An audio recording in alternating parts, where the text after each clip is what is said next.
കാളി എന്നുള്ള പേര് അടിയാന്മാർക്കും പുലയന്മാർക്കും ഉള്ള പേരാണ് കാളി. ഒരിക്കലും അല്ല. പാണ്ടിക്കൊള്ളിയിലാണ് വളർന്നേക്കണേ. എനിക്കത് പറയാൻ ഒരു മടിയില്ല. ബീച്ചോട് കടലിൽ കയറുന്ന സ്ഥലത്ത് താമസിച്ചിട്ടുള്ള ആളാണ് ഞാൻ. ഡയറക്റ്റ് എനിക്ക് ദൈവത്തോട് കണക്ഷൻ ഉണ്ട്. എനിക്കൊരു പൂജാരിയെ പോലും കാണണ്ട, അല്ലെങ്കിൽ ഒരു പള്ളിയിൽ ചെന്നൊരു അച്ഛനെ ഒന്നും കാണണ്ട. കാരണം ഞാൻ ചെറുതിലെ മുതൽ അത് കണ്ട് ഫീൽ ചെയ്ത് വളർന്നതാണ്. ഏറ്റവും പവർഫുൾ ആയിട്ട് സെക്സ് ചെയ്യണവൻ ഏറ്റവും നല്ല മനുഷ്യനാണെന്ന് എനിക്ക് തോന്നാറില്ല. കൊടുങ്ങല്ലൂര് അമ്മ എന്ന് പറഞ്ഞ ഒരു സ്ത്രീയാണ്. അവിടെ കുഞ്ഞുങ്ങളുടെ അടക്കം ഫ്രണ്ടിൽ കയറി ഇങ്ങനെ പിടിക്കുക. ഞാൻ കയറി പിടിച്ച് തിരിച്ചിട്ട് ചെവിക്കിട്ട് എന്റെ തൃശൂലത്തിന്റെ വെച്ചിട്ട് കുത്തി കുത്തി കുത്തി ചോരും. ഒരു മകന് പറഞ്ഞു കൊടുക്കേണ്ട കുറെ കാര്യങ്ങളുണ്ട്, ഒരു അച്ഛൻ പറഞ്ഞു കൊടുക്കേണ്ട കാര്യങ്ങളുണ്ട്, പെൺകുട്ടിയോടും ആൺകുട്ടിയോടും. അത് പറയാത്തടത്തോളം കാലം അലവലാതിയായിരിക്കും. ഹണി റോസിന്റെ വേഷം മാന്യമല്ലാത്ത രീതിയിലായതുകൊണ്ടാണ് ബോച്ച് ഇങ്ങനെ പറഞ്ഞത്. ഹണിയുടെ വേഷത്തിനല്ല ബോച്ച് പറഞ്ഞത്, ശരീര വടിവിനെയാണ്. ഞാൻ മഹാഭാരതം കണ്ടിട്ടുള്ള ആളാണ്. അതില് കുന്തി ദേവി ബ്ലൗസ് ഇടാറില്ല, മുലക്കച്ച പോലും ഇല്ലാണ്ടുള്ളതാ. ബ്രാ പോലും ഇടാണ്ട് വെറും ബ്ലൗസിന് ഹുക്കോലും ഇല്ലാണ്ട് കെട്ടിവെക്കുന്ന കൾച്ചറാണ്. നെഗറ്റീവ് കമന്റ്സ് ആണ് പല വീഡിയോസിനെയും വളർത്തുന്നത്. എന്റെ വീഡിയോയുടെ അടിയിൽ വന്നിട്ട് നിനക്ക് എന്താ കിടന്നാല്, നിനക്ക് എന്താ പറ്റില്ലേ, നിനക്ക് എത്ര രൂപ വേണം, എനിക്ക് നിന്റെ പറ്റില്ല. ചെറിയൊരു ഡയലോഗ് ഇട്ടപ്പോ ഞാൻ പറഞ്ഞ പൊക്കെടുത്ത് വെള്ളത്തിലിടുന്നു, നിന്നെ കൊണ്ട് പോയി ടൈറ്റാനിക് കളിക്കുമെന്ന് പറഞ്ഞു. അപ്പൊ വേറൊരു കളി കളിക്കാൻ പറഞ്ഞു. അടുത്ത് വന്നിട്ട് നെഞ്ചത്ത് ഇങ്ങനെ കുത്തിട്ട് ഞാൻ പറഞ്ഞു, അങ്ങനെ ഒരു പ്രൊഡക്റ്റ് ആയിട്ട് എനിക്ക് തോന്നണ്ടേ നിന്നെ, നല്ല ഇടിച്ചു കിട്ടും. അങ്ങനെയുള്ളവര് ആ മൂലക്കിരിക്കട്ടെ. എനിക്ക് ഏറ്റവും അറപ്പോന്നിട്ടുള്ള ആലുവ വനിതാസല്ല. ഒരു വനിതാ ഓഫീസറോട് എന്റെ 10 വയസ്സിൽ നടന്ന കാര്യം പറയുമ്പോ, നീ 10 വയസ്സിൽ എന്നെ പിഴച്ചു പോയതല്ലേ എന്ന് പച്ചയ്ക്ക് പറയുന്നൊരു ഓഫീസറിന് മുമ്പിൽ ഞാൻ ഇരുന്നിട്ടുണ്ട്. എന്റെ മകളെ ആരെങ്കിലും ഉപദ്രവിക്കോ അല്ലെങ്കിൽ വേറെ രീതിയിൽ എന്തെങ്കിലും, ഞാൻ അവരെ കൊല്ലും.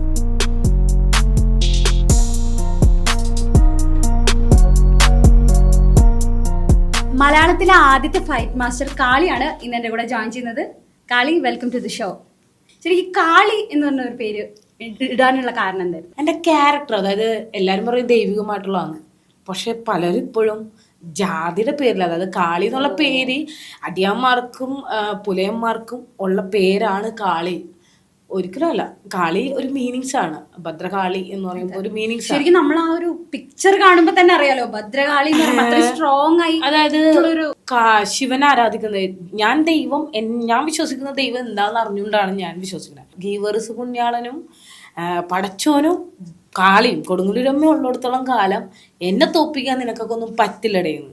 ഞാൻ ഒരാളുടെ കാൽ കീഴിൽ പോകില്ല. ആദ്യം ചെല്ലണത് പടച്ചോൻ്റെ അടുത്തെല്ലും. ദൈവങ്ങൾ 3 പേരുടെ ചെന്നിട്ട് ഞാൻ നിന്റെ അടുത്തൊക്കെ വരുള്ളൂ. അല്ലാണ്ട് ഒരിടത്തില്ല. അവർ കൈ ഒഴിഞ്ഞാൽ മാത്രം മനുഷ്യരുടെ പോലും പോകേണ്ട ആവശ്യമില്ല. എനിക്ക് ഡയറക്റ്റ് എനിക്ക് ദൈവത്തോട് കണക്ഷൻ ഉണ്ട്. എനിക്കൊരു പൂജാരിയെ പോലും കാണണ്ട, അല്ലെങ്കിൽ ഒരു പള്ളിയിൽ ചെന്നൊരു അച്ഛനെ ഒന്നും കാണണ്ട. കാരണം ഞാൻ ചെറുതിലെ മുതൽ അത് കണ്ട് ഫീൽ ചെയ്ത് വന്നതാണ്. ഭക്തി ഫീൽ ചെയ്ത് വന്ന ആളാണ്. പിന്നെ പട്ടിണി ഫീൽ ചെയ്ത് വന്ന ആളാണ്. എന്താ പറയാ, അനാഥത്വം, അതായത് ഒട്ടു തനിച്ച് ജീവിച്ചു നടന്ന ആളാണ്. അപ്പം അതുകൊണ്ട് തന്നെ കാളി എന്നുള്ള പേര് പെർഫെക്റ്റ് ആയിരിക്കും. അതായത് വളർന്ന സാഹചര്യം അനുസരിച്ച് ഒരു പെണ്ണ് എങ്ങനെ ആയിരിക്കണം, സർവൈവ് ഭയങ്കര കാരണം ചോദ്യം ചെയ്യുക നമ്മുടെ ശരീരത്തിനെ യൂസ് ചെയ്ത, അതായത് നമ്മുടെ അനുവാദമില്ലാണ്ട് യൂസ് ചെയ്തിട്ടും കൂടി നമുക്ക് ശിക്ഷ, അതായത് പബ്ലിക് നമുക്ക് ശിക്ഷ തരുക, പണിഷ്മെന്റ് തരുക, അതായത് ഭ്രഷ്ട് തരുക. അതായത് അറിവില്ലാത്ത പ്രായത്തിൽ നമ്മളെ യൂസ് ചെയ്തിട്ടും കൂടി നമുക്ക് നിയമപരമായിട്ട് ഇപ്പോഴും അതെ, എന്താ പറയാ, സ്ത്രീകളുടെ വസ്ത്രധാരണത്തെ കുറിച്ചൊക്കെ സമൂഹം സംസാരിക്കും. ഇപ്പൊ തന്നെ പറയാലോ, ഇപ്പൊ തന്നെ കറന്റ്ലി ഒരു ഇഷ്യൂ ഉണ്ടായതേ ഉള്ളൂ. തീർച്ചയായും അവിടെ പറഞ്ഞ വസ്ത്രധാരണം ഞാൻ പറഞ്ഞിട്ട് അത് അവരുടെ ചോയ്സാണ്. ഇപ്പൊ ആ ഡ്രസ്സ് തന്നെ മറ്റൊരാൾക്കിടുമ്പോൾ അത് അത്രയും ഭംഗിയായിട്ടിരിക്കില്ല. ശരിക്കും പറഞ്ഞ കമന്റിൽ വന്നിരിക്കണം അത് മാന്യമായ വേഷം ധരിച്ചാലാണ് കൂടുതൽ മര്യാദ ഇടുക എന്നുള്ളൊരു പോസ്റ്റ് കണ്ടു. ഞാൻ ചോദിക്കണത്, ഒരുപാട് മാന്യതയുള്ള വേഷം ഇട്ടിട്ട് ചെയ്യുന്ന പ്രവൃത്തി നല്ല അല്ലാന്നുണ്ടെങ്കിൽ ആ വേഷത്തിന് എന്താണ് മതിയോ? സത്യം, വേഷത്തിലുള്ള കാര്യം ഇരിക്കുന്നത്. വേഷത്തിലിപ്പോ ഒരു നല്ലൊരു വേഷം ധരിച്ചിട്ട് ക്രിമിനൽ കേസ് ചെയ്തു കഴിഞ്ഞാൽ പിന്നെ ആ വേഷത്തിൽ കാര്യമില്ല. ഞാൻ പറയട്ടെ, നമ്മുടെ സൊസൈറ്റിയില് വേഷത്തിന് മാത്രമാണ് മതിപ്പെന്നുണ്ടെങ്കിൽ അങ്ങനെയുള്ളവര് ആ മൂലക്കിരിക്കട്ടെ. നമുക്ക് കംഫർട്ടബിൾ ആയിട്ടുള്ള, നമുക്ക് ഇഷ്ടപ്പെട്ട, നമുക്ക് കണ്ടു കഴിഞ്ഞാൽ നമ്മുടെ കണ്ണാടി നോക്കുമ്പോൾ നമുക്ക് സ്വയം തോന്നണം എനിക്കിത് ഇഷ്ടപ്പെട്ടു, എൻ്റെ ശരീരത്തിന് ഇണങ്ങണതാണ്, എൻ്റെ ആറ്റിറ്റ്യൂഡിന് ഇണങ്ങണതാണ്, അവരതിടട്ടെ. പിന്നെ ഈ സെലിബ്രിറ്റീസുകൾ, സിനിമ ആക്ടേഴ്സുകൾ, സോഷ്യൽ മീഡിയയിൽ ഇത് അത്യാവശ്യം റീൽ ചെയ്യുന്ന ആൾക്കാർ, അവരിഷ്ടപ്പെട്ട വേഷം ഇടുന്നുണ്ടെങ്കിൽ അത് ഇഷ്ടമല്ലെന്നുണ്ടെങ്കിൽ സ്കിപ്പ് ചെയ്ത് പോകാം, അല്ലെങ്കിൽ ബ്ലോക്ക് ചെയ്യാം, എനിക്ക് കാണണ്ട, വേഷം കാണണ്ട എന്നുള്ള രീതിയിൽ പോകാം. പകരം അതിരുന്ന് കണ്ട് രസിച്ചതിന് ശേഷം വന്നൊരു കമന്റ് ഇടുക, അല്ലെങ്കിൽ കുറെ നേരം ഇങ്ങനെ ഞാൻ കാണുവാണ്. ഞാൻ വൈപ്പിങ്ങനെയാണ്. വേറെ കാര്യം പറയാന്ന് വെച്ചാൽ ഈ വീഡിയോ മുഴുവൻ കണ്ടതിന് ശേഷമാണല്ലോ കമന്റ് ഇടുന്നത്, അല്ലാതെ വെറുതെ ശരിക്കും ഞാൻ ഹണി റോസിന്റെ എല്ലാ വീഡിയോസും എടുത്തിട്ട് പോസ്റ്റ് ചെയ്ത് ഇതിൽ ഈ വേഷത്തിൽ എന്താണ് അവർക്ക് കുഴപ്പമുള്ളത്? ശരിയാ. അപ്പൊ ഇപ്പൊ പറഞ്ഞതിലേക്ക് വരാണ്. ഇപ്പൊ ആ ബോച്ചർ ഇപ്പൊ പറഞ്ഞു, ഇത്രയും കാര്യങ്ങൾ പറഞ്ഞു. ഇതിനോട് ഈ ഒരു കാര്യത്തിനോട് എന്താണ് കളിക്കുന്നത്? ഞാനൊരു കാര്യം പറയട്ടെ, ഈ കമന്റിലും പോസ്റ്റിലും ഒക്കെ വരുന്നത് ഹണി റോസിന്റെ വേഷം മാന്യമല്ലാത്ത രീതിയിലായത് കൊണ്ടാണ് ബോച്ച ഇങ്ങനെ പറഞ്ഞത്. അങ്ങനെ മോശമായിട്ടുള്ള കോസ്റ്റ്യൂം ആണെങ്കിൽ ബോച്ചയ്ക്ക് പറയാം, ഹണി എൻ്റെ പ്രോഗ്രാമിന് വരുമ്പോൾ കുറച്ച് ലൂസായിട്ടുള്ളതും ഫുൾ കൈയും ഇത്രയും ചെസ്റ്റ് ഇത്രയും കയറിയ ഒരു സാധാരണ വേഷത്തിൽ വന്നാൽ മതി, എപ്പോഴും വേഷം വരണം. പിന്നെ ഹണിയുടെ വേഷത്തിനല്ല ബോച്ച പറഞ്ഞേക്കണേ, ശരീര വടിവിനെയാണ്. പിന്നെ പുരാണത്തില് കുന്തിദേവിയെ കുറിച്ച് സംസാരിച്ചു എന്ന് പറഞ്ഞ ഒരു ഭാഗമുണ്ട്. അതില് ഞാൻ മഹാഭാരതം കണ്ടിട്ടുള്ള ആളാണ്. അതില് കുന്തിദേവി ബ്ലൗസ് ഇടാറില്ല, കച്ചയാണ് കെട്ടിയേക്കണേ. ബ്ലൗസ് സ്റ്റിച്ച് ചെയ്യാനുള്ള കാലഘട്ടം അന്ന് ഉണ്ടായില്ല, കച്ചയാണ് കെട്ടിയേക്കണേ. അതും ഉണ്ടോർന്നൊന്നും നമുക്ക് ആർക്കും അറിയില്ല. കഥാപാത്രത്തിന് ഇന്ന് വിഷ്വൽ വീഡിയോയിൽ അത് കാണിക്കാൻ പറ്റാത്തതിന്റെ പേരിൽ നമ്മുടെ പുരാണ കഥാപാത്രങ്ങളെയൊക്കെ നമ്മുടെ ക്ഷേത്രങ്ങളിൽ കൊത്തിവെച്ചേക്കണത് മുലക്കച്ച പോലും ഇല്ലാണ്ടുള്ളതാണ് അല്ലേ, അരക്കച്ച മാത്രമേ ഉള്ളൂ. അത്രയും ആ പിക്ചേഴ്സിൽ, പണ്ടുള്ള ആ പിക്ചേഴ്സിൽ അമ്പലങ്ങളിലായാലും ഒന്നുമില്ല, ആഭരണങ്ങൾ കൊണ്ട് ലോഹങ്ങൾ കൊണ്ട് മറക്കാനുണ്ട്, എല്ലാം കൊണ്ട് മറക്കാനുണ്ട്. പിന്നെ നമുക്ക് അങ്ങനെ ഒരു മാന്യമായ വേഷം വേണമെന്നുണ്ടെങ്കിൽ ദൈവം തമ്പുരാൻ നമ്മളിങ്ങനെ ഭൂമിയിലേക്ക് വിടുമ്പോ തന്നെ നമുക്ക് വേണ്ട വേഷങ്ങളൊക്കെ സ്റ്റിച്ച് ചെയ്ത് വിടില്ലേ? പൂച്ചക്കും പട്ടിക്കൊക്കെ രോമുള്ള പോലെ നമുക്കും ഓരോ കോസ്റ്റ്യൂം തരൂലേ? നമുക്ക് സ്കിന്നല്ലേ വന്നേക്കണം, അപ്പൊ നമ്മൾ അതേപോലെ നടക്കണ്ടല്ലേ? പക്ഷെ നമ്മൾ ചിന്തിക്കാൻ തുടങ്ങിയതിന്റെ മാറ്റമാണിത്. പിന്നെ പണ്ടക്കാലത്ത് ബ്രാ പോലും ഇടാണ്ട് വെറും ബ്ലൗസിന് ഹുക്കോലും ഇല്ലാണ്ട് കെട്ടിവെക്കുന്ന കൾച്ചറായിരുന്നു. കച്ച കെട്ടിയിട്ടുള്ളത് കൈ പോലും ഇല്ല, വെറുതെ ഇങ്ങനെ കെട്ടിവെക്കണതാണ്. അന്നൊന്നും ഇല്ലാത്തൊരു ഇതാണ് ഇപ്പൊ വസ്ത്രത്തിന് വേണ്ടി സ്വാതന്ത്ര്യം സമരം ചെയ്തു. കുറെ എന്താ പറയാനുള്ളതെന്ന് വെച്ച് കഴിഞ്ഞാല് ഇപ്പൊ ഈ സോഷ്യൽ മീഡിയയുടെ അതിപ്രസരം കൂടുതലുണ്ട്. അതായത് ഈ കമന്റ് ചെയ്യാനും എന്ത് വേണേ വിളിച്ചു പറയാനും. കാര്യം പറയട്ടെ, നെഗറ്റീവ് കമന്റ്സ് ആണ് പല വീഡിയോസിനെയും വളർത്തുന്നത്. പക്ഷെ അതിന്റെ ഒരു അധികം ഇത് കൂടിയപ്പോ അത് ടോർച്ചറിങ് ആയി മാറുക. ഇപ്പോ എന്റെ വീഡിയോയുടെ അടിയിൽ വന്നിട്ട് നിനക്ക് എന്താ കിടന്നാല്, നിനക്ക് എന്താ പറ്റില്ലേ, നിനക്ക് എത്ര രൂപ വേണം, എൻ്റെ അടുത്ത് പച്ചയായിട്ട് വന്ന് ചോദിച്ചു അവനോട് ഞാൻ പറഞ്ഞത് എനിക്ക് താല്പര്യമില്ല, എനിക്ക് നിന്റെ പറ്റില്ല. പിന്നെ അവയവം വെച്ചിട്ടൊരാണിനെ ആണായിട്ട് കാണാൻ എനിക്ക് പറ്റില്ല. എനിക്ക് സെക്സിലല്ല ഞാനൊരു ആൺമത്തം കാണണേ. ഏറ്റവും പവർഫുൾ ആയിട്ട് സെക്സ് ചെയ്യണവൻ ഏറ്റവും നല്ല മനുഷ്യനാണെന്ന് എനിക്ക് തോന്നാറില്ല. ഒരു പെണ്ണിനോട് എത്രത്തോളം നല്ല മര്യാദയിൽ പെരുമാറാൻ, ഒരു അമ്മയോട് പെരുമാറാൻ എത്ര നല്ല മര്യാദയോട് പെരുമാറുന്നു, ഒരു പെങ്ങളോട് എത്രത്തോളം മര്യാദയിൽ പെരുമാറുന്നു, സ്വന്തം ഭാര്യയോട് എത്രത്തോളം നല്ല പെരുമാറുന്നു, ആ വ്യക്തിയുടെ ആൺമകൻ അവൻ്റെ അമ്മയോടും പുറത്തുള്ള സ്ത്രീകളോടും ഒരേപോലെ മര്യാദ കാണിക്കും. പിന്നെ ഇന്ന് കഴിഞ്ഞ ദിവസം ഞാൻ ഇന്ദിരാഗാന്ധി ഹോസ്പിറ്റലിൽ നിൽക്കുമ്പോഴത്തേക്കും ഞാൻ എൻ്റെ ഈ കോസ്റ്റ്യൂം എൻ്റെ ഈ കാലിലെ തളയൊക്കെ ഇട്ടിട്ട് നിൽക്കുമ്പോഴത്തേക്കും ഒരമ്മയും മകൻ അമ്മയുടെ ചെവിയിൽ എനിക്കൊരു നല്ല ഷാർപ്പ് എൻ്റെ അത്, എനിക്ക് സെൻസിറ്റീവ്, ഭയങ്കര സൗണ്ട്, ചെറിയ സൗണ്ട് വരെ എനിക്ക് കേൾക്കും. അപ്പോൾ എന്നെ ഇതാക്കി സംസാരിച്ചുകൊണ്ട് ആ അമ്മയോട് മോൻ സംസാരിക്കുമ്പോൾ അമ്മനൊന്ന് ചിരിക്കുക. ആ അമ്മ പറയേണ്ടത്, നീ എന്തിനാണ് മറ്റൊരു പെൺകുട്ടിയെ നോക്കണേ, അല്ലെങ്കിൽ മറ്റൊരു സ്ത്രീയെ നോക്കണേ, അവളുടെ വേഷം എന്തോ ആയിക്കോട്ടെ, അവളെ നീ എന്തിന് നോക്കി എന്നോട് വന്ന് കുറ്റം പറയണം? മറ്റൊരു സ്ത്രീയെ പറ്റി ഒരു അമ്മയോട് കുറ്റം പറയണം? അങ്ങനെ പറയാൻ പാടില്ല. ശരിക്കും അങ്ങനെ ഒരു അമ്മ പറഞ്ഞു തുടങ്ങിയാൽ ഈ കമന്റോളികളും ഈ സമൂഹത്തിലുള്ള ഒരുപാട് പേര് മാറും. എൻ്റെ മകനോട് ഞാൻ പറഞ്ഞ ഒരു കാര്യമുണ്ട്, മറ്റൊരാളുടെ വേഷം കണ്ടിട്ടുണ്ട്. എൻ്റെ മകൻ ഒരിക്കലും അവരെ തെറ്റായിട്ട് അല്ലെങ്കിൽ അവരുടെ കമന്റ് എൻ്റെ ചെവിയിൽ പറയരുത്. അല്ലെങ്കിൽ ഞാൻ എൻ്റെ തീന്മേശയിൽ എൻ്റെ മകനോട് മറ്റൊരു സ്ത്രീയെ പറ്റി കുറ്റം പറയില്ല, അവർ റോങ് ആണെന്ന് പറയില്ല. എന്തുകൊണ്ട്? ഇപ്പം ഞാൻ പറയട്ടെ, ഏറ്റവും നല്ല വേഷം ഞാൻ പറയണു, ഒരു പെൺകുട്ടി ഒരു കടയിൽ സ്റ്റാഫായിട്ട് ഇരിക്കുമ്പോൾ ആ പെൺകുട്ടിക്ക് വേണ്ടി ഞാൻ മുമ്പിൽ നിന്നിട്ടുള്ളൂ, ആ പെൺകുട്ടിയെ സംരക്ഷിക്കാൻ. ആ പെൺകുട്ടിക്ക് സിംഗിൾ മദർ, അതിൻ്റെ അടുത്ത് സിംഗിളാണ്, അതായത് സിംഗിൾ മദറാണ്, ഒരുപാട് സങ്കടമുള്ള ഒരു ലേഡിയാണ്, ഒറ്റക്കൊരു സ്ഥാപനം നടത്തുമ്പോൾ ഒരുപാട് പ്രശ്നങ്ങളുണ്ട്. അപ്പം കരഞ്ഞപ്പോൾ ഞാൻ ആ പെൺകുട്ടിയോട് ഉപദേശിച്ചത്, നീ ഒറ്റക്ക് പോരാണെന്നുള്ള പെൺകുട്ടിയാണ്, നീ സ്ട്രോങ് ആയിട്ട് നിൽക്കുക. അതേ പെൺകുട്ടി എൻ്റെ വേഷത്തിനെ കുറ്റം പറഞ്ഞിട്ടുണ്ട്. ആ പെൺകുട്ടിയെ ആരാണെങ്കിലും മര്യാദയോട് നോക്കും, കാരണം അത്രയും മര്യാദയുള്ള വേഷത്തിലാണ് തന്നെ. ഞാനൊരു 6 മാസത്തോളമായി ആ കട സ്ഥാപനത്തിൽ ആ പെൺകുട്ടിയെ കാണണേ. പിന്നീട് അവിടെ ഒരു പ്രശ്നം ഉണ്ടായപ്പോൾ ഒരു സ്ഥാപനത്തിൽ ആ കൂടെ വർക്ക് ചെയ്യുക, അതായത് അവിടെ ജോലി ചെയ്യണ ഒരു ട്രാൻസ്മെന്നായിട്ടുള്ളൊരു പയ്യനെ അതായത് ആ പെൺകുട്ടിക്ക് വേണ്ടി പുറത്താക്കി ഒരുത്തനെ അവൻ്റെ കൂടെ ചേർന്ന് ഈ പയ്യനെ തല്ലണം കണ്ടിട്ട് CCTV ദൃശ്യങ്ങളടക്കം ഞാൻ കണ്ട്. ആ സമയത്ത് സ്റ്റേഷനിൽ ചെല്ലുമ്പോൾ, ഇത് കേസായ സ്റ്റേഷനിൽ ചെല്ലുമ്പോഴാണ് ആ പെൺകുട്ടിക്ക് ഭർത്താവുണ്ട്. ആ ഭർത്താവ് നിന്നു. അത് ഞാൻ സഹോദരനായിട്ടാണ് പരിചയപ്പെടുത്തിയിട്ടുള്ളത്. ഞാൻ സ്റ്റേഷന് മുമ്പേ ചോദിച്ചു, നിങ്ങൾ ഭർത്താവാണോ ചേട്ടനാണോ? അപ്പൊ ശരിക്കും കാളി പ്രൊട്ടക്ട് ചെയ്തു എന്ന് വിചാരിച്ച് നമ്മള് നല്ല വേഷവിധാനം ഒരു അതായത് മാന്യതയുള്ള വേഷം, കുല സ്ത്രീ എന്നൊക്കെ എന്നെ പറയരുത്. ഞാൻ പോട്ട് എന്നെ ഫെമിനിസ്റ്റ് എന്നുള്ള, എനിക്ക് ഫെമിനിസ്റ്റ് എന്താണെന്ന് അറിയില്ല. കുലസ്ത്രീ എന്താ? ഞാൻ കുലസ്ത്രീ അല്ല. ഞാൻ പബ്ബി പോകാറുണ്ട്, അടിച്ചൊളി ചേർക്കാറുണ്ട്, ഷോർട്ടായിട്ടുള്ള ഉൾപ്പെടാറുണ്ട്. ഞാൻ കുലസ്ത്രീ ആവില്ല. സാരി ഉടുക്കാൻ എനിക്ക് അറിയില്ല. ഈ പെൺകുട്ടി ഇപ്പോ രാത്രി അതായത് പ്രശ്നങ്ങൾ ക്രിയേറ്റ് ചെയ്യാൻ വേണ്ടി മാത്രമായിട്ട് സ്വന്തം കുഞ്ഞിനെ, ഇത്രയും നാളും ഞാൻ ആ കുഞ്ഞിനെ കണ്ടിട്ടില്ല. ഞാൻ അത്ര അടുത്ത പച്ചനുണകളാണ് പറഞ്ഞിരുന്നത്.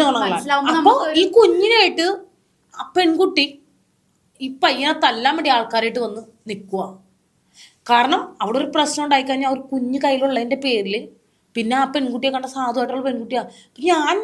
ഞാൻ ഈ നിൽക്കുന്ന പിള്ളേരോട് പറഞ്ഞു, ഒരിക്കലും നിങ്ങൾ എന്തും ചെയ്തോട്ടെ, അവരെന്ത് വേണം കാണിച്ചോട്ടെ, അറ്റാക്ക് ചെയ്തോട്ടെ, മൈൻഡ് വെക്കണ്ട, അവരവിടെ കൂട്ടം കൂടി നിൽക്കട്ടെ. നമുക്ക് നിങ്ങളുടെ ജീവിതത്തിൽ കയറാൻ പറ്റുമെങ്കിൽ മുമ്പോട്ട് യാത്ര ചെയ്യണം. ഇങ്ങനെ ഒരു സമൂഹത്തിന് ഒരുപാട് ഇൻസൾട്ട് ഉണ്ട്. അത് മാറണമെന്നുണ്ടെങ്കിൽ നിങ്ങൾക്ക് നിങ്ങളുടേതായിട്ടുള്ള ഐഡൻറ്റി വേണം. അവർ പ്രശ്നം ക്രിയേറ്റ് ചെയ്യാനും, ഇപ്പോൾ ഞാൻ പ്രശ്നക്കാരിയാണ്, എനിക്കൊരു പ്രശ്നം ഉണ്ടായപ്പോഴത്തേക്കും അതെന്താന്ന് പോലും അറിയാണ്ട് എൻ്റെ അടുത്ത് വന്നിട്ട് നീ എല്ലായിടത്തും വന്നിട്ട് തല്ലുണ്ടാക്കുന്ന ആൾ, എന്റെ വേഷം എന്നെ രൂപം കണ്ടാ ശരിക്കും അതല്ല. അതിൽ പറയാനുള്ള ഒരു കാര്യം എന്ന് വെച്ച് കഴിഞ്ഞാല്, ഇപ്പൊ പൊതുവെ പറയുന്ന ഒരു കാര്യമാണ്, അല്ലെങ്കിൽ ഇപ്പൊ ഒരു ഫെമിനിസ്റ്റ് എന്ന് പറയുമ്പോ ഒരു കണ്ണട വെക്കുന്നു, കുറച്ചൊരു വലിയ പൊട്ട് തൊടുന്നു, എല്ലാവരുടെ ഒരു ഇത് അങ്ങനെയാണ് പറയുന്നത്, അങ്ങനെയാണ്. അപ്പൊ ഒരാളെ കണ്ടു വിലയിരുത്താൻ പാടില്ല ഒരിക്കലും. നീ ഇങ്ങനെയാണ് എന്നുള്ളത് നമ്മൾ വിലയിരുത്താണ്. അല്ലെങ്കിൽ കുറച്ച് താടി വെച്ചാൽ പറയും കഞ്ചാവാണ്, മറ്റതാണ് വലിക്കുന്ന ആൾക്കാരാണ്, അങ്ങനെ കുടിക്കുന്ന ആളാണെന്നുള്ള ഒരു ലെവൽ ഓഫ് തോട്ട്സ് ഉണ്ട് ഇപ്പോഴത്തെ ഒരു മൈൻഡ്. ഞാൻ ചോദിച്ചത് ഇത്രേ ഉള്ളൂ, ഞാൻ പ്രശ്നം ഉണ്ടാക്കണം നിങ്ങൾ കണ്ടു. ഇപ്പൊ ആ പെൺകുട്ടി കുട്ടിയായിട്ട് വന്നേക്കണത് ഒരു പ്രശ്നം ഉണ്ടാക്കാൻ വേണ്ടിയാ. പ്രശ്നം ഉണ്ടാക്കുമ്പോൾ കൈക്കുഞ്ഞുള്ളതിന്റെ പേരിൽ ഒരു വയസ്സാകാത്തൊരു കുഞ്ഞിനെ ഇട്ടിട്ട് ഇത്രയും നാളും തനിച്ചിരുന്ന സ്ത്രീ ഈ ഒരു പ്രശ്നം ഉണ്ടാക്കാൻ വേണ്ടി ആ കുഞ്ഞിനെ എടുത്ത് സ്ഥിരം വരണമെന്നുണ്ടെങ്കിൽ ആ വേഷത്തിനാണോ മര്യാദ ഓർക്കണ്ടേ? ആ ഒരു അടുക്കൊതുക്കത്തിനാണോ മര്യാദ ഓർക്കണ്ടേ? ഒച്ചപ്പാടും ബഹളവും കാണിക്കുന്നതിന്റെ പേരിൽ സ്ഥിരം തല്ലുണ്ടാക്കുന്ന ഒരു പെണ്ണ് എന്നുള്ള പേര് കിട്ടി. ഞാൻ ചോദിച്ചിട്ടുണ്ട്, ഞാൻ തല്ലുണ്ടാക്കണം അല്ലെങ്കിൽ ഞാൻ അങ്ങാടി ചെന്നൊരു പ്രശ്നം ഉണ്ടാക്കണത് നിങ്ങൾ ആരെങ്കിലും കണ്ടിട്ടുണ്ടോ? ഞാൻ എന്തെങ്കിലും ഒരു അടിക്കാൻ, എനിക്കൊരു പെണ്ണാണ്, എന്നെ പച്ചക്ക് ഇങ്ങനെ വിളിക്കുന്ന ഒരു തന്നെ എനിക്ക് കൈവിശ അടിച്ചാൽ കൂടെ ആൾക്കാർ തല്ലും, ഒരു പബ്ലിക് ഇഷ്യൂ ഉണ്ടാവും. ശരിക്കും ഇപ്പോൾ കളിക്ക് അങ്ങനെ എന്തെങ്കിലും ഓപ്പൺ ആയി നിൽക്കുന്ന സമയത്ത്, അല്ലെങ്കിൽ കമന്റ് സെക്ഷനിലായാലും നേരിട്ടായാലും അങ്ങനെ എന്തെങ്കിലും അനുഭവങ്ങൾ ഉണ്ടാവും? തീർച്ചയായും. കഴിഞ്ഞ ദിവസം ക്യൂൻസിൽ ഉണ്ടായിരുന്നു, അരിവാൾ യൂനസ് എന്നും പറഞ്ഞ ഒരാള് ക്രിസ്മസ് ആഘോഷിക്കാൻ എൻ്റെ മക്കളായിട്ട് പോയതാ. അവിടെ പെൺകുട്ടികൾ രാത്രി ഇറങ്ങി നടക്കുമ്പോൾ ചില ആൾക്കാർക്ക് ഭർത്താവിനായിട്ട് ഇറങ്ങിയാൽ പോലും ഇപ്പോൾ ഭയങ്കര വിഷയങ്ങൾ തന്നെയാണ്. അത് ചോദ്യം ചെയ്താൽ അവർ കൂട്ടത്തോടെ ആക്രമിക്കുള്ളൂ. ഇപ്പൊ ക്യൂൻസ്വേല പോലെ സ്ഥലത്ത് അത്യാവശ്യം ഗുണ്ടാവിളയാട്ടമുണ്ട്. അത് ഇങ്ങനത്തെ ഉള്ള ആൾക്കാരൊക്കെയാണ് ചെയ്യണേ. അതിലൊരു മീഡിയ പേഴ്സൺ വരെ ഉണ്ട് ആ കൂട്ടത്തിൽ. ഈ ആള് എന്താ പറയുക, ഈ തല്ല് നമ്മൾ പ്രശ്നം ഉണ്ടാക്കാതെ ഒഴിവാക്കി വിട്ടപ്പോൾ അവിടെ ഒരു പ്രശ്നം ഉണ്ടാക്കിയാലാണ് ഇവർക്ക് ആളാവാൻ പറ്റുക. അതിനു വേണ്ടി ലാസ്റ്റ് ചൂസ് ചെയ്ത്, അതായത് ഇവർ ആഗ്രഹിച്ച ഒരു കാര്യം നടത്താണ്ടായി കഴിഞ്ഞപ്പോൾ പിന്നെ എൻ്റെ അടുത്ത് വന്നേ. എൻ്റെ അടുത്ത് ചെറിയൊരു ഡയലോഗ് ഇട്ടപ്പോൾ ഞാൻ പറഞ്ഞ പൊക്കെടുത്ത് വെള്ളത്തിലിടുമെന്ന് പറഞ്ഞു, നിന്നെയും കൊണ്ട് പോയി ടൈറ്റാനിക് കളിക്കുമെന്ന് പറഞ്ഞു.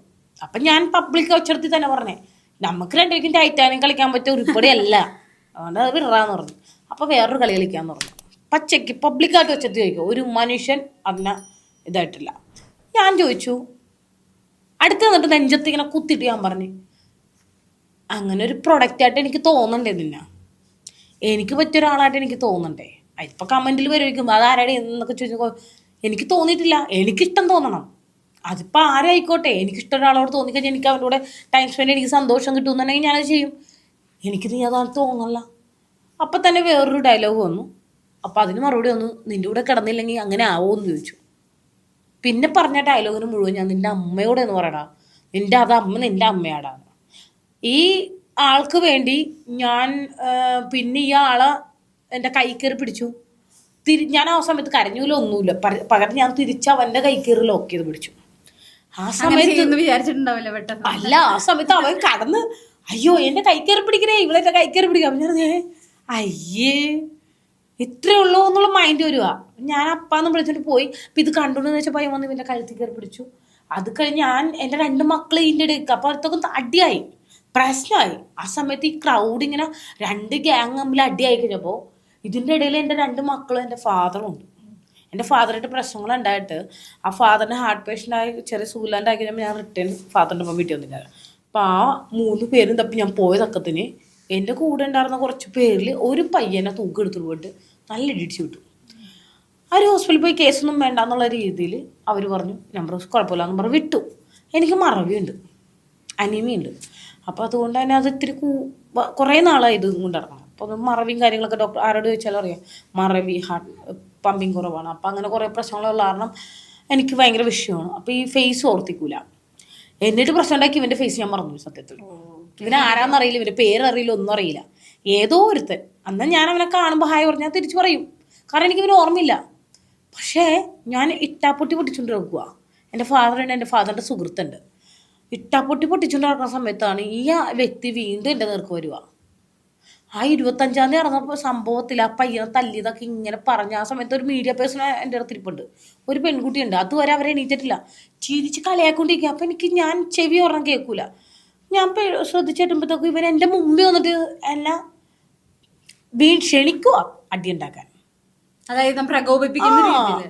ഞാൻ ഒന്നും നോക്കില്ല, ഞാൻ ലൈവ് എടുത്തിട്ട് നിന്റെ കൂടെ കിടക്കണോ പാടാ.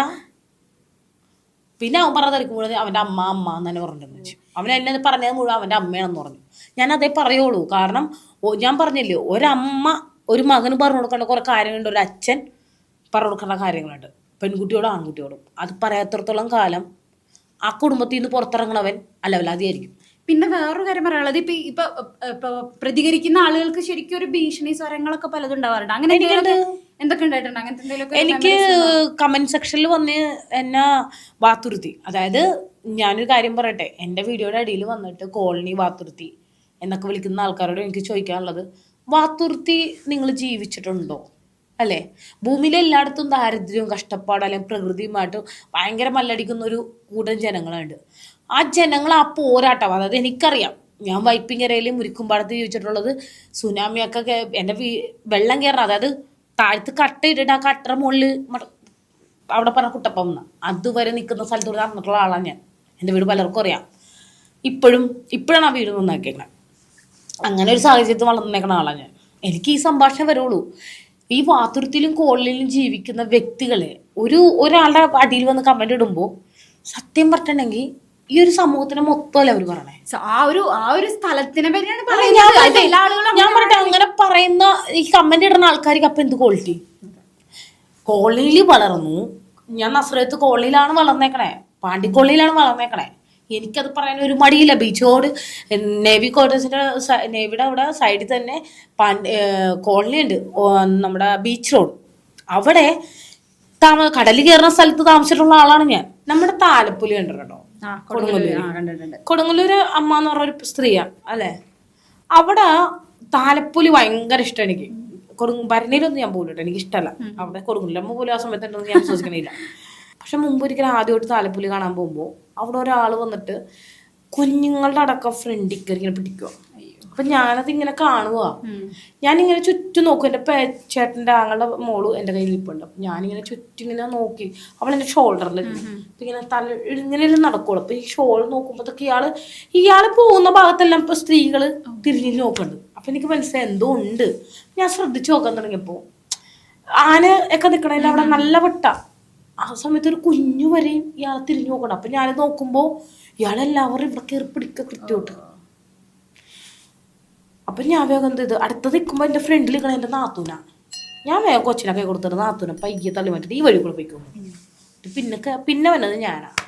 എൻ്റെ ഭാഗത്തേക്ക് ഇങ്ങനെ കൈ ഇങ്ങനെ വന്നത് ഞാൻ കയറി പിടിച്ച് തിരിച്ചിട്ട് ചെവിക്കിട്ട് എൻ്റെ തൃശൂലത്തിൻ്റെ വെച്ചിട്ട് കുത്തി ചോര ഒഴിച്ച്. എന്നിട്ട് നാട്ടുകാരൊക്കെ ചോദിച്ചപ്പോഴത്തേക്കും അതിൽ കുറച്ച് പേർക്ക് എന്നെ അറിയാവുന്ന. അപ്പോൾ ഇയാള് പോലീസൊക്കെ വന്ന് കൊണ്ടുപോയി.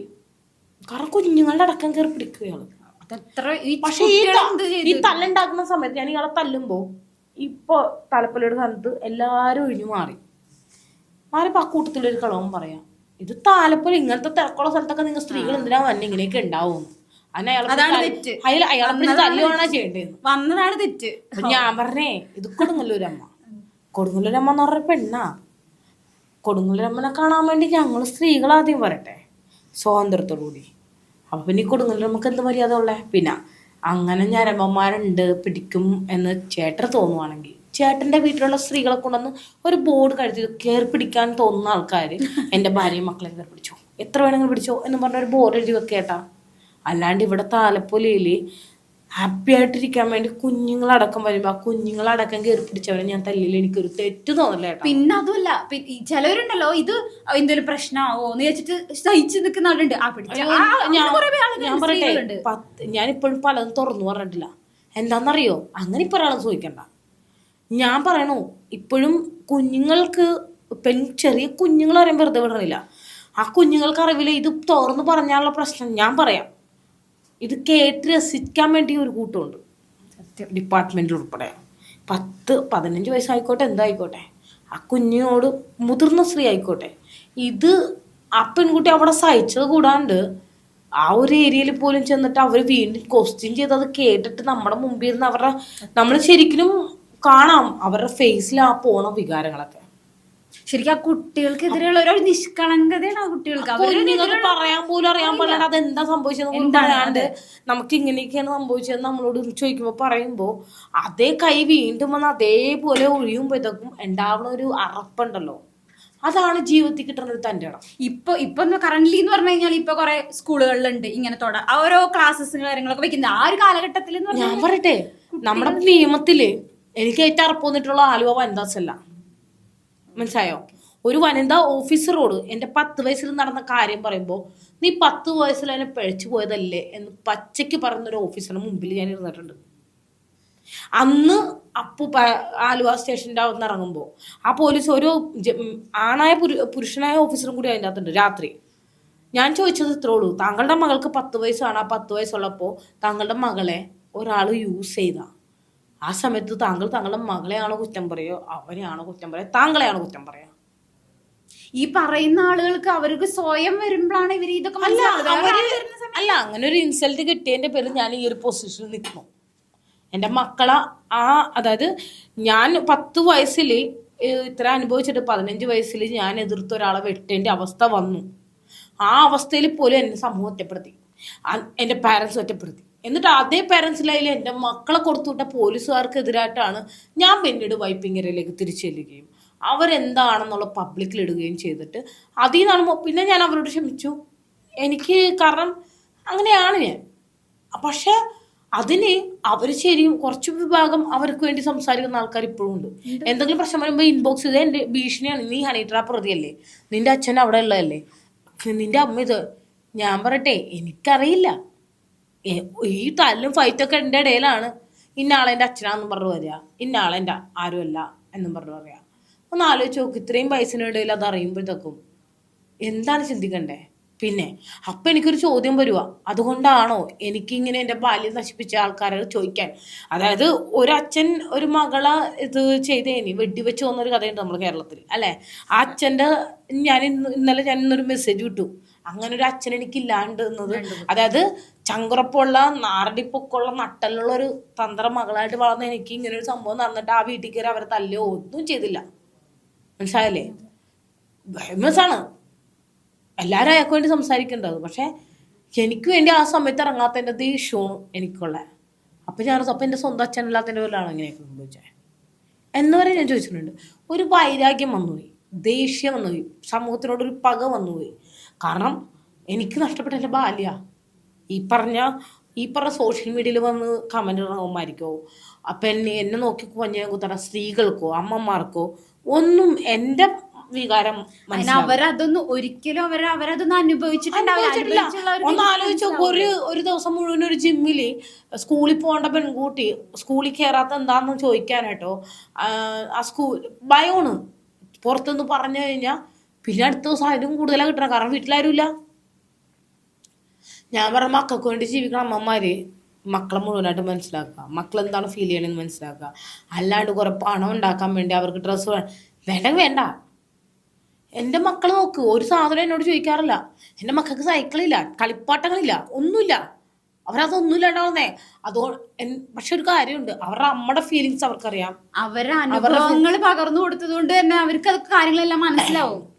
എൻ്റെ മക്കള് എല്ലാം പാവക്കടക്കം തിന്നും, ഒരു കറിയും വേണ്ട, ഇത്തിരി ചോറും പാവക്കയും കൊടുത്താൽ തിന്നും. ഉള്ളിച്ചമ്മന്തി നീ കുട്ടി ചോറ് തിന്നും, ഒരു സാധനം അവർക്ക് വേണ്ട.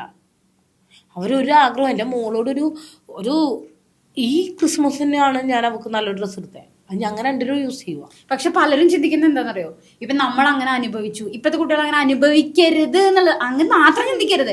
കുറെയൊക്കെ കുട്ടികൾക്ക് പറഞ്ഞ് മനസ്സിലാക്കി കൊടുക്കണം. എന്റെ മക്കൾ പട്ടിണി അനുഭവിച്ചിട്ടുണ്ട്. ഒരു പനി വന്നാൽ ഞാൻ പറയും സാരല്ലാണ്ട് സംഘം മാറിക്കൊള്ളും. വയറിളകിയാലും ഞാൻ പറയും ഭക്ഷണം ഇതുപോലെ കഴിക്കുക, അങ്ങനെ കഴിക്കുക, അല്ലാണ്ട് അയ്യോ എന്റെ മോക്ക് വയ്യാന്ന് പറഞ്ഞു. പക്ഷെ എനിക്ക് ടെൻഷൻ വേറെ ഒന്നുമല്ല, എനിക്ക് പേടി എൻ്റെ സമൂഹം എനിക്ക് തന്നതിന് എൻ്റെ മോക്കും കൊടുക്കോ എന്നുള്ളൊരു പേടി. അതുള്ളതിന്റെ പേരിൽ മാത്രം എൻ്റെ മകൾ അങ്ങനെ ഇപ്പി ഒതുങ്ങി ഒതുങ്ങി ഒതുങ്ങി ഒതുങ്ങി ഒരു ഭയം എപ്പോഴും അവൾക്കുണ്ട്. അതായത് ഉൾവലിഞ്ഞു പോവുക, ഞാൻ ഇല്ലെങ്കിൽ അവിടെ ഒന്നും ചെയ്യില്ല. ഇപ്പോൾ എനിക്കൊരു പേടി എന്ന് വെച്ചിട്ടുണ്ടെങ്കിൽ എൻ്റെ ആ ഒരു ഭയം എൻ്റെ മകളെ ഇങ്ങനെ ആക്കിയോ എന്നുള്ളൊരു പേടിയാണ്. കാരണം എൻ്റെ സമൂഹമാണ് അതിന് കാരണം. മനസ്സിലായില്ലേ?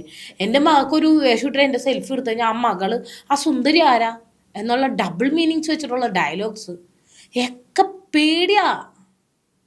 പേടി എന്ന് വെച്ചിട്ടുണ്ടെങ്കിൽ അങ്ങനെയല്ല, എൻ്റെ മകൾക്ക് എന്തെങ്കിലും സംഭവിച്ചു കഴിഞ്ഞാൽ ഞാൻ അവരെ കൊല്ലും. എൻ്റെ മക്കൾക്ക് നേരെ ഇത് കേസ് വരുമോ, എനിക്കെതിരെ പബ്ലിക്കായിട്ട് ഇങ്ങനെ കൊലഭീഷണി ഒന്നും എനിക്ക് പേടിയല്ല. ഞാനൊരു അമ്മയാണ്. എൻ്റെ മകളെ ആരെങ്കിലും ഉപദ്രവിക്കോ അല്ലെങ്കിൽ വേറെ രീതിയിൽ എന്തെങ്കിലും ഞാനൊരു പബ്ലിക്കിൽ ഇത്രയും പ്രതികരിക്കണം, നമ്മുടെ സ്വന്തം മക്കൾക്ക് അങ്ങനെ വരുമ്പോ നമ്മൾ അതിനും കൂടുതലായിരിക്കും. ഒരു പെൺകുട്ടിയെ പബ്ലിക്കിൽ ഇതാക്കണ ഞാൻ പ്രതികരിക്കും. ഞാൻ പ്രതികരിച്ചിട്ടുണ്ട്. പക്ഷെ അതേ പെൺകുട്ടി തന്നെ പിന്നീട് കഞ്ചാവടിച്ച് റോട്ടിൽ തുണി കാണിക്കുന്നത് ഞാൻ കണ്ടിട്ടുണ്ട്.